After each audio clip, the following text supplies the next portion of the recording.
कहानी की शुरुआत एक भयानक तूफान से जूझते हुए प्लेन से होती है, जहां हमारा मेन कैरेक्टर जिसका नाम चक था, वह शांति से बैठकर टॉयलेट कर रहा था कि तभी अचानक प्लेन का प्रेशर घटने लगा, जिससे टॉयलेट का दरवाजा खुल गया और कार्गो में आग लगकर एक खतरनाक विस्फोट हो गया। पायलट ने चक को सीट पर बिठाया क्योंकि समुद्र में इमरजेंसी लैंडिंग करनी थी। पायलट ने लाइफ राफ्ट देकर बेल्ट बांधने को कहा। प्लेन तेजी से नीचे गिरने लगा। अब प्लेन समुद्र से लगभग 3000 मीटर दूर था। तभी चक को पता चला कि उसकी गर्लफ्रेंड की दी हुई पॉकेट वॉच गिर गई है। पायलट ने लाइफ जैकेट पहनने को कहा, पर वह दाईं ओर थी। पॉकेट वॉच की वजह से जैक ने अपनी सीट बेल्ट खोल दी और लड़खड़ाते हुए उसे उठाने चला गया। लेकिन वॉच उठाते ही जैसे ही वह जैकेट लेने की कोशिश करने लगा, तभी प्लेन का एंगल बदलने के कारण वह हिल भी नहीं पाया। पायलट ने देखा कि वह अपनी सीट पर नहीं था, इसलिए उसने अपनी सेफ्टी बेल्ट खोल दी।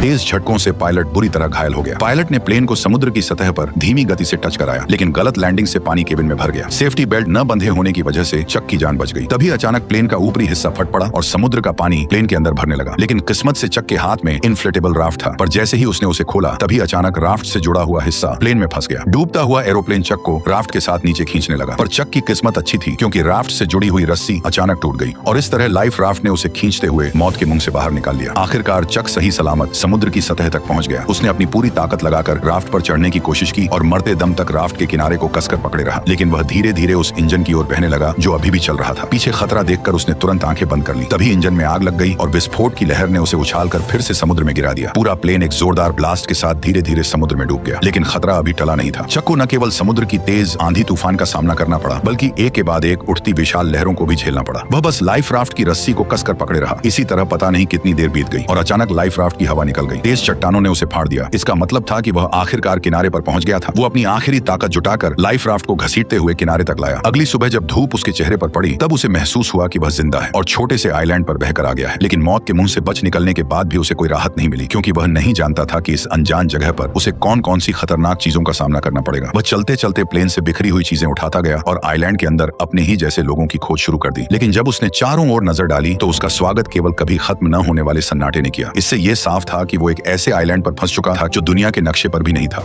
कोई है यहाँ फंसकर मर ना जाए, इसलिए उसने खुद को बचाने के लिए तरह तरह के उपाय सोचने शुरू कर दिए। लेकिन इस समय उसके पास समुद्र तट पर हेल्प का निशान लिखने के अलावा कोई कारगर तरीका नहीं था। जल्दी ही रात का अंधेरा छा गया और वह अब भी उम्मीद कर रहा था कि कोई गुजरती हुई नाव उसे देख ले। लेकिन जैसे जैसे रात होती गई, उसकी उम्मीदें भी धीरे धीरे चारों ओर के सन्नाटे की वजह से डर में बदलती गई। वह जंगल के बेहद खतरनाक जीवों की आवाज सुनकर लगातार डर से कांपता रहा। अगले दिन उसने इकट्ठा की गई चीजों से एक काम चलाओ रेस्टिंग प्लेस बनाया और प्लेन से निकले सामान की जांच शुरू कर दी। अब उसके पास उसकी गर्लफ्रेंड द्वारा दी गई एक पॉकेट वॉच के अलावा और कुछ भी काम का नहीं बचा था। अपनी गर्लफ्रेंड के साथ बिताए पलों को सोचते हुए उसे इस प्लेन में आने का और भी ज्यादा पछतावा हुआ। दरअसल केली के बिजनेस ट्रिप पर जाने से पहले उसने चक को एक पॉकेट वॉच दी थी ताकि क्रिसमस पर लौटते ही दोनों एक दूसरे से शादी कर लें। लेकिन एक अचानक हुई विमान दुर्घटना ने इस शादी को यहीं पर रोक दिया। जब उसके सभी फैमिली मेंबर यह मान चुके थे कि चक इस हादसे में मारा गया है, तब भी वह जिद के साथ जिंदा रहा। लेकिन इस सुनसान आइलैंड पर खाना पीना बहुत बड़ी मुसीबत बन गया था और चक कब तक टिक पाएगा यह भी किसी को नहीं पता था। उसने अपनी कंपनी के बहुत से पार्सल वापस इकट्ठा किए, लेकिन उसने उन्हें खोलने का फैसला नहीं किया, क्योंकि उसके लिए यह उसके काम की ईमानदारी थी। चाहे वह अनजान टापू पर ही क्यों न फंसा हो, पर वह अब भी ग्राहकों के भरोसे को तोड़ना नहीं चाहता था। कल जो उसने समुद्र तट पर हेल्प के साइन बनाए थे, वे भी समुद्र की लहरों से कब के मिट चुके थे। उसे कुछ खराब लकड़ियों का इस्तेमाल करके फिर से हेल्प लिखना पड़ा। धीरे धीरे चक के मन में जिंदा रहने की चाह और भी बढ़ती जा रही थी। उसे पता था कि अगर यहाँ से निकलना है तो हर हाल में जिंदा रहना होगा। लेकिन इस वीरान छोटे टापू पर सख्त नारियल के अलावा उसे खाने लायक कुछ भी नहीं मिला, और क्योंकि उसके पास नारियल खोलने का कोई औजार नहीं था, इसलिए नारियल खोलना भी उसके लिए बेहद मुश्किल काम बन गया था। फिर उसने एक धारदार पत्थर से आखिरकार नारियल को फोड़ दिया और उसके पानी का स्वाद लेने लगा, जो उस पल उसके लिए अमृत जैसा था। लेकिन वह केवल नारियल से संतुष्ट नहीं हुआ। चक ने पेट भरने के लिए इस छोटे से टापू के अन्य हिस्सों की भी खोज करने का फैसला किया। वह यहाँ की सबसे ऊंची चोटी पर चढ़कर सब कुछ देखना चाहता था, लेकिन नुकीले पहाड़ी पत्थरों ने उसकी राह मुश्किल कर दी। इसलिए उसने पत्थर से अपनी पैंट का कपड़ा काटा, उसमें पत्ते मिलाए और एक जोड़ी जूते बना लिए। लेकिन जब वह पहाड़ की चोटी पर पहुंचा, तब उसे पता चला कि यह सचमुच एक सुनसान टापू ही है। चारों ओर दूर दूर तक फैला समुद्र था, लेकिन उसके अलावा कोई और इंसान नजर नहीं आ रहा था। जब वह निराश होकर सोच रहा था कि आखिर वो कैसे अपनी जान बचा सकता है, तभी दूर एक अजीब सी चीज ने उसका ध्यान खींचा। वह बिना सोचे समझे उस चीज की ओर दौड़ पड़ा। उसे लगा था कि वह भी उसी की तरह जिंदा बचने वाला कोई पायलट है। लेकिन जब चक ने उस पायलट को पलटकर देखा, तो पाया कि वह तो काफी समय पहले ही मर चुका था। दुखी मन से उसने पायलट की लाश को आइलैंड पर घसीट लिया और उसके पास से कुछ काम की चीजें इकट्ठा करने लगा। उसने एक जोड़ी अभी भी पहनने लायक जूते, एक टॉर्च जो अब भी जल सकती थी और एक बेकार हो चुका बटुआ अपने पास रख लिया। इसके बाद उसने पायलट के लिए एक कब्र खोदी और उसकी लाश को उसमें दफना दिया और उसकी मरने की तारीख एक चट्टान पर लिख दी। शाम के समय चक समुद्र तट पर बैठा अपने जूतों को निहार रहा था। उसके मन में एक अजीब सी उदासी थी। उसे लगा कि शायद अगली बार जो उस कब्र में लेटा होगा वह खुद ही होगा। इसी वजह से रात में चक सो नहीं सका। उसे समझ आ गया था कि अगर वह ऐसे ही हाथ पर हाथ रखे बैठा रहा तो उसका मरना तय है। इसलिए अगले दिन उसने जंगल में जिंदा रहने की कला सीखी। उसने पेड़ों की पत्तियों पर जमी ओस को इकट्ठा कर नारियल के खोल में जमा किया, क्योंकि उसे पीने के लिए साफ पानी चाहिए था। उसने लकड़ी की छड़ी को नुकीला कर मछलियों को पकड़ने का भाला बनाया। भले ही यह सब बेवकूफी भरा था, पर इस लगातार कोशिश ने उसे निराश नहीं होने दिया। उसी रात टॉयलेट करते वक्त उसने एक रोशनी देखी। वह जोर से चिल्लाया ताकि उस नाव का ध्यान खींच सके। उसे लगा जैसे उसे अब और यहाँ रहना नहीं पड़ेगा। उसने टॉर्च से संकेत दिया कि कोई उसे देख ले, लेकिन दूरी ज्यादा होने की वजह से यह हल्की सी रोशनी किसी काम की नहीं थी। जैसे जैसे वह रोशनी उसकी नजरों से धीरे धीरे ओझल होती गई, उसका दिल गुस्से और बेबसी से भर गया। इसलिए अगली सुबह सूरज निकलते ही वह बेसब्री से फटी राफ्ट लेकर उस जहाज की दिशा में बढ़ चला, क्योंकि यह उसके कई हफ्तों की कोशिशों के बाद मिली एकमात्र बच निकलने की उम्मीद थी। वह इसे यूं ही खोने को हरगिज तैयार नहीं था। हालांकि वह जैसे तैसे समुद्र को पार करना चाहता था, लेकिन वह बार बार लहरों की मार के आगे हार जाता था। उसने अनगिनत बार हिम्मत दिखाई, लेकिन हर बार समुद्र की लहरों ने उसे पीछे धकेल दिया। लेकिन फिर भी वह हार मानने को तैयार नहीं था। उसने बहुत कोशिश की, लेकिन आखिरकार समुद्र की लहरों ने उसे अपने अंदर समा लिया। पानी के अंदर पहुंचते ही अचानक उसकी जांघ एक नुकीले समुद्री पत्थर से टकरा गई और एक तेज दर्द ने चक की जांघ को खूनम खून कर दिया। इस वक्त उसमें अब और आगे बढ़ने की ताकत नहीं बची थी। वह बस टूटी फूटी राफ्ट को घसीटते हुए बुरी हालत में किनारे लौट आया। शाम के समय अचानक आसमान में तेज आंधी और मूसलाधार बारिश शुरू हो गई, जिससे पहले से ही घायल चक की मुसीबतें और बढ़ गईं। वह राफ्ट की मदद से केवल कंपनी के सामानों को ही ढक सका। फिर वो बारिश से बचने के लिए खून से बहती टांग के साथ कोई और जगह ढूंढने लगा। तभी उसे एक छोटी सी गुफा मिल गई और खुद को होश में रखने के लिए उसने कुछ घूंट गंदा बारिश का पानी पी लिया। लगभग पूरी तरह थक जाने के साथ उसका घायल शरीर अब और सहन नहीं कर सका और वह जमीन पर बेहोश हो गया। उसके पीछे रखी टॉर्च की बैटरी खत्म होते ही वो भी अंधेरे में डूब गई। अगले दिन चक फिर से तेज दर्द के साथ जागा। उसकी टांग के घाव में कीड़े लगने के लक्षण दिखाई दे रहे थे। इस सुनसान जगह पर अगर इसका इलाज ना हुआ तो उसे और भी बड़े खतरे का सामना करना पड़ेगा। जिंदा रहने की थोड़ी सी भी उम्मीद पाने के लिए उसे अपने मन की जिद छोड़नी पड़ी और उसने उन पार्सलों को खोलने का फैसला किया। पैकेजों में उसे एक दर्जन वीडियो टेप, एक गिफ्ट की तरह सजाया गया वॉलीबॉल, एक सुंदर महिला की लंबी ड्रेस और सबसे स्टाइलिश दिखने वाली एक जोड़ी स्केट्स मिले। लेकिन आखिरी पार्सल को उसने खोलने का फैसला नहीं किया। शायद इसलिए कि वह निराश नहीं होना चाहता था, या शायद इसलिए कि वह अपने लिए एक उम्मीद बचाकर रखना चाहता था। उसने पार्सल की पैकिंग में इस्तेमाल हुए फोम को अपने घाव पर लगाया। फिर जूतों के फीते खोलकर उसने उनसे काम चलाऊ पट्टी बांध ली। जूतों के ब्लेड उसके सबसे काम आने वाले औजार बन गए और लंबी ड्रेस की काली जाली से उसने एक आसान मछली पकड़ने का जाल बना लिया। मछली पकड़ने के औजार की मदद से कई दिनों बाद वह आखिरकार पहली बार पेट भर खाना खा सका।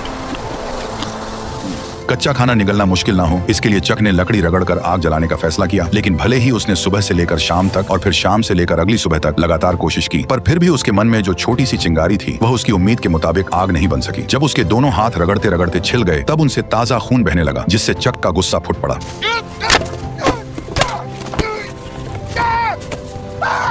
आइलैंड की मुश्किल जिंदगी और पुरानी चोटों ने उसे पूरी तरह तोड़ दिया था। चक ने किनारे बैठकर अपने घावों को पानी से साफ किया और तेज दर्द ने उसे परेशानी का एहसास फिर से करा दिया। अब उसके लिए जिंदा रहना एक ऐसा सवाल था जिससे वह भाग नहीं सकता था। अभी अभी गुस्से में फेंकी गई वॉलीबॉल उसके पैरों के पास पड़ी थी, जिस पर उसकी ताजा लाल हथेली की छाप बहुत ही चमकदार दिख रही थी। तभी उसके दिमाग में एक अजीब ख्याल आया। उसने अपनी लार से हथेली के निशान पर 2 आंखें और ऊपर हल्की सी मुस्कान बना दी। अब वह वॉलीबॉल एक इंसान के चेहरे जैसी लगने लगी थी। शायद बहुत ज्यादा अकेले रहने के कारण उसने तय किया कि वो इस चेहरे को अपना दोस्त बना लेगा। उसने वॉलीबॉल का नाम विल्सन रखा और उसे अपने पास रख लिया ताकि वह उसकी जिंदगी में उसका साथ दे सके। यह दृश्य थोड़ा अजीब जरूर था, लेकिन कम से कम उसे अकेला होना महसूस नहीं हुआ। विल्सन की निगरानी में चक को जैसे फिर से पूरी ताकत मिल गई। जैसे जैसे वह तेजी से लकड़ी को घिसता गया, लकड़ी के टुकड़ों के बीच सचमुच चिंगारी निकल आई। जलती आग को देखकर चक बहुत खुश हो गया, जैसे उसने कोई बड़ी जंग जीत ली हो। यह आग उसके लिए खाना पकाने की अच्छी स्कीम होने के साथ अपने यहाँ होने का सिग्नल भेजने की भी अच्छी जुगाड़ थी। रात में वह खाते हुए विल्सन से अपनी हालत पर बात करता है। उसकी कैलकुलेशन के हिसाब से वह अब लगभग 4000 मील से भी अधिक दूर निकल आया था। यानी अगर वह चाहे कि कोई उसे ढूंढ ले तो उसके मिलने की संभावना लगभग नामुमकिन थी। लेकिन अब चक के पास कोई रास्ता नहीं था। वह बस खुद को मजबूत कर जिंदा रहने की कोशिश करता रहा। कच्चा खाना खाने और गंदगी से उसके खराब दांत सूजकर इन्फेक्टेड हो गए। आखिरकार असहनीय दर्द के कारण उसने ठान लिया कि वह अपने दांत को निकाल देगा। उसने एक हाथ में स्केट वाली छुरी दांत पर टिकाई और दूसरे हाथ में पत्थर लिया। उसने सोचा कि लंबे दर्द से बेहतर है एक बार का दर्द। फिर उसने जोर से वार कर दिया।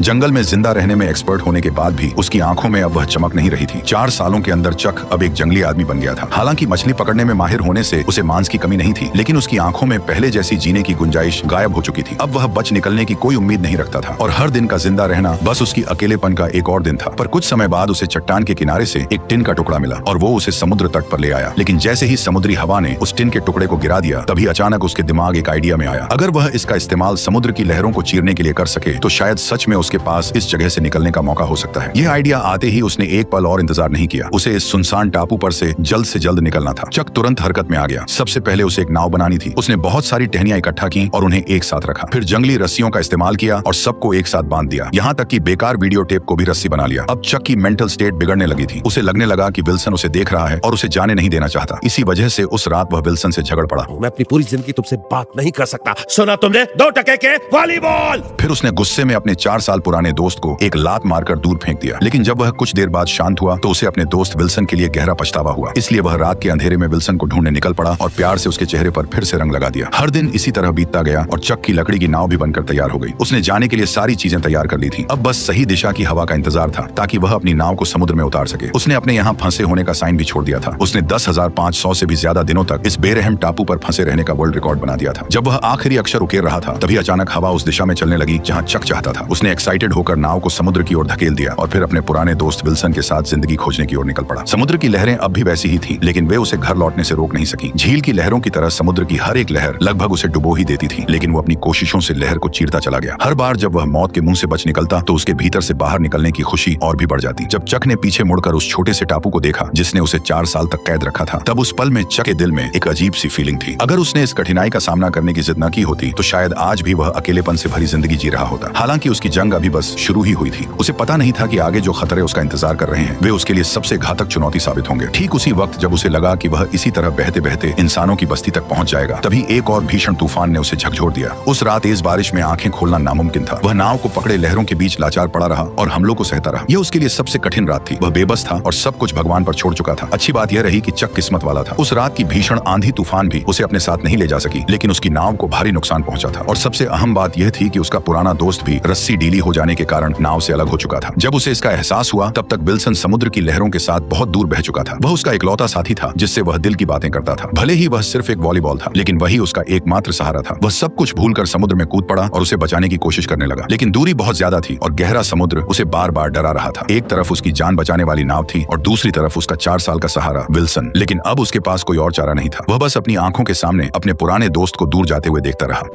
विल्सन, मुझे माफ कर देना।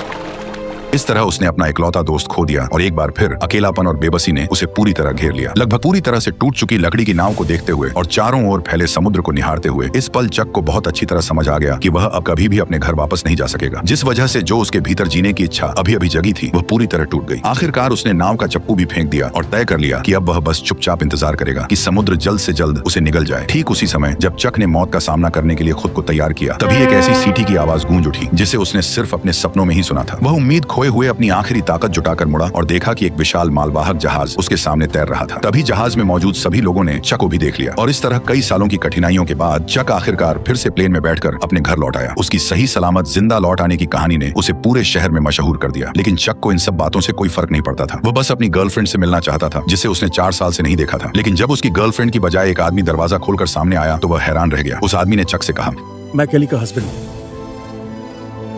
जेरी लवेट।